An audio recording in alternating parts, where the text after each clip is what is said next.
So I just played my first game of Tales of the Arthurian Knights. This is a spiritual successor to the game Tales of the Arabian Nights, which I've never played, but this is a very, very cool game. Like, I was excited about it because I like adventure games and exploring and reading stuff, but like, it wasn't until like, I don't know, it was very early on in the game where we were all having such a good time. It comes with this book, this beautiful book that is filled with a million story entries.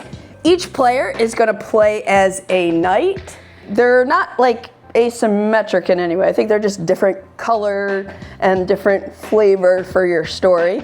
I was Dame Bradamante. You can play it competitively, solo, co-op, but you're basically, for a full game, playing 3 ages: the Golden Age of Camelot, Quest of the Holy Grail, and Final Wars of Britain. One of the cool things in this game is that the rulebook has a pronunciation guide. There are a lot of big words in this game. Some we had to like look up in the dictionary, but there are also names from the Arthurian time period and lore and everything, and they give you a pronunciation guide, which is really, really helpful. But each player is going to be like a knight at the round table, and you're going to be moving around this map, trying to complete quests, and ultimately your goal is to have the most divinity points. And this is if you are playing it as a competitive game, because you can also play solo and co-op. We played a 4-player game competitively. Initially we were like, oh, we'll just play 2 out of the 3 ages, but early on, like in age 1, we were like, oh, we probably want to just play the full thing because we were all enjoying the story and everything. But you're gonna start with some skills. You are going to be having encounters, in which case you're gonna draw from this encounter deck. And when you draw from the encounter deck, you're either gonna get a location, a character, and if you draw a character, then you're going to also draw a feature. Depending on your encounter that you have, the player to your left is gonna read a passage from the book, and you're gonna make some choices. So it's very much a kind of like choose your own adventure game. But the stories that evolved were amazing. Like, I don't want to spoil anything because I think part of the excitement of a game like this is just cracking it open. Like, I didn't even read the rules before we played. Shh, don't tell my friends. There's a renown track where you have divinity, romance, and villainy. And you are going to be, as you play and fulfill quests and have different encounters, you're going to be like leveling up your rank in those 3 different types of renown. Often in the game, you're gonna be doing skill checks based on like whatever you decide in the story.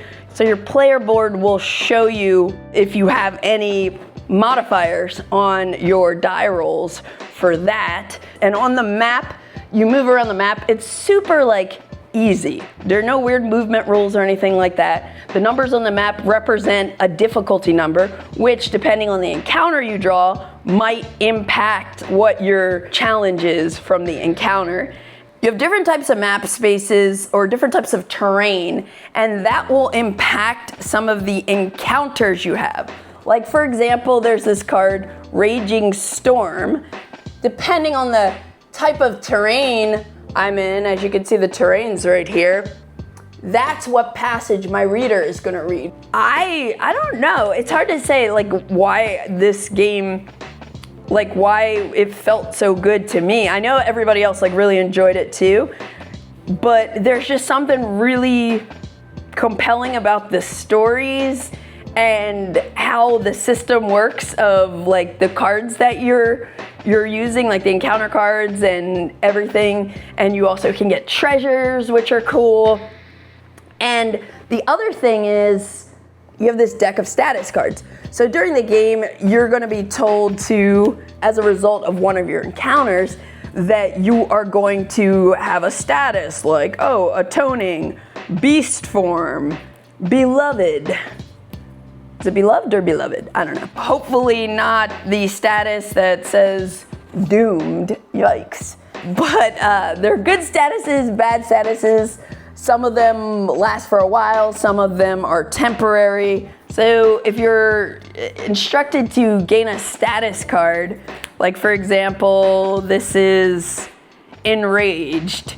You are filled with an unquenchable thirst for bloodshed, it says. Basically, it gives you like some special rule, and you're gonna put a little wax seal token on the 0, and each of your turns it's gonna tick down until it goes away. And some of the status cards, something happens when they go away.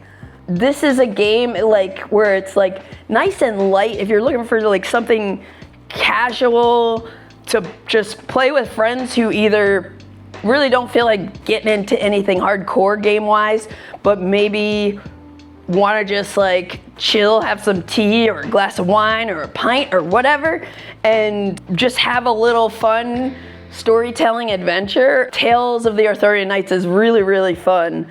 I'm really looking forward to playing this again and just seeing how the like encounter system, like what other narratives develop, because I wasn't even joking when I said this book is big. It's big. So there are lots of stories, and it's just a great system if you're into stuff like this. This also reminded me of For the Queen, which is another like this. Now this is just like a storytelling game in a card box. Like it's like the rules are like the first 10 cards that you'll pass around and read, and you have a retinue that you're dealing with and everything. For the Queen is different. It's less gamey and more about just sitting, chilling, and like reading stories to each other. And this is obviously, as you can see, like a bigger table presence, but the stories are just so engaging. Like you're invested in everybody's turn because the stories are so interesting. And there are some like grand quests that you can play with as a variant, which we did not do, but I want to try it in the future, because the grand quest, like usually your quest is like, hey, go somewhere, do some kind of test or make a choice, and that quest is fulfilled. But the grand quests apparently are more grand, and with the grand quest you have to like chip away at it, and multiple players can kind of contribute to chipping away at it. All sorts of wild stuff is going to happen as you traverse the lands and level up your knight with different skills and different renown ranks for divinity, romance, and villainy. You're gonna have different statuses on your characters, and you're gonna be trying to get a bunch of divinity points. I think they're called divinity points. I hope so, because that's what... Destiny, wow. Okay, destiny points. They're not divinity points. Okay, you are competing to have the most destiny points. And yes, I did 3D print and insert while we were playing, because I knew this is a keeper for me, at least for now. I was so excited after our first game, and we ended up actually playing over 2 days. Or I guess we started one night, played most of it, took a couple more turns the next night before we were jumping into a different game, and then we just finished in the morning. And not that it's like that long, but we just wanted to like take our time and enjoy it. So anyways, that is Tales of the Arthurian Knights. Thanks for kicking it creative with me again. Please like and subscribe, all that good stuff. Help me achieve the holy grail of YouTube.